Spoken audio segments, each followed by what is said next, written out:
Hi, NCERT, Grade 12, Chapter 11, Alcohol, Phenols and Etherல book back question solve பண்ணிட்டு இருக்கோம்.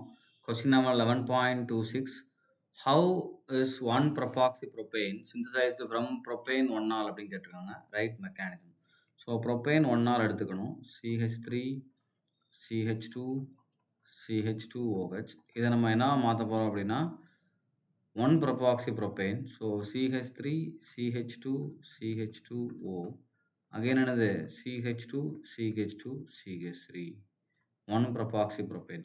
Right இது இந்த கன்வர்ஷனை எப்படி பண்ணுறதுன்னு கேட்டிருக்காங்க அண்ட் அதோடைய மெக்கானிசம். ஸோ அப்போ அதை 2 டைம்ஸ் எடுத்துகிட்டு நம்ம என்ன பண்ணலாம்னா ஒரு ஆசிட் H2SO4 கான்சன்ட்ரேட் போட்டோம்னா நமக்கு என்ன ஆகும் டீஹைட்ரேஷன் ஆயிரும். டீஹைட்ரேஷனாக என்ன ஆகும் நமக்கு வாட்டர் வெளியே வரும். எப்படி சார் அப்படின்னு கேட்டிங்கன்னா இப்போ 2 டைமாக நான் இங்கே ஸ்ப்ளிட் பண்ணி எழுதுறேன். 2ன்றதை திரும்ப என்ன பண்ணிக்கிறேங்க கீழே செகண்ட் டைம் நான் எழுதிக்கிறேன்.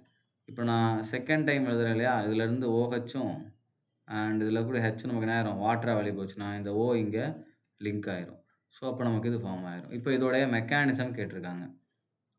ஸோ மெக்கானிசம் பாருங்கள். ஸோ ஃபஸ்ட்டு ஸ்டெப் பார்த்தீங்க அப்படின்னா அடிஷன் ஆஃப் H+. இப்போ இந்த இடத்துல நம்ம ஃபஸ்ட்டு ஒரு ஆல்கஹால் மாலிகுல் எடுத்துக்கிறோம். அண்ட் இதில் இருக்கக்கூடிய லோன் பேர் நம்ம ஆட் பண்ணக்கூடிய ஆசிட்ல என்ன இருக்கும் H+ இருக்குமா? ஸோ இதை போய் அப்ஸ்ட்ராக்ட் ஆகிக்கும். ரைட். ஸோ அப்போ நமக்கு என்ன ஃபார்ம் ஆகும் அப்படின்னா CH3, CH2, CH2, OH இங்கேயும் H இருக்கும். ரைட்டா? ஸோ இது மேலே ப்ளஸ்ஸு. சரியா? ஒரு ஆக்சிஜன் மேலே ப்ளஸ் வரக்கூடிய ஒரு காம்பவுண்ட் ஃபார்ம் ஆயிரும். இப்போ அடுத்து என்ன பண்ண போகிறோம்னா செகண்டாக இருக்கக்கூடியது ஸ்டெப் 1 முடிஞ்சிருச்சு. ரைட்டா? அடுத்து அப்படியே இதிலே கன்டினியூ பண்ணுறேன். ஸ்டெப் 2 பாருங்கள். இப்போ இதில் நம்ம ஆல்ரெடி எடுத்திருக்கோம் இல்லையா இன்னொரு ஆல்கஹால் இருக்கும் இல்லையா 2 எடுத்திருக்கோம். ஸோ அதில் 2வது ஆல்கஹால் நமக்கு என்ன பண்ணுதுங்க இப்போ உள்ளே வருது. ரொம்ப தர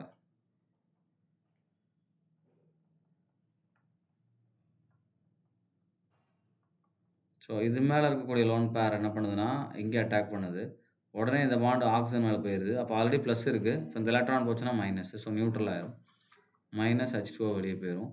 இப்போ நமக்கு காம்பவுண்ட் எப்படி இருக்கும் பாருங்கள் CH3, CH2, CH2, O, CH2, CH2, CH3 அப்படின்னு இருக்கும். ரைட்.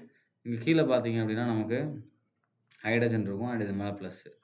ரைட்டா? அடுத்த ஸ்டெப்பில் டீப்ரோட்டனேஷன் அதாவது உள்ளே போட்ட கேட்டலிஸ்ட் நமக்கு என்ன ஆகணும் வெளியே வரணும் இல்லையா? ஸோ அப்போ மைனஸ் H+.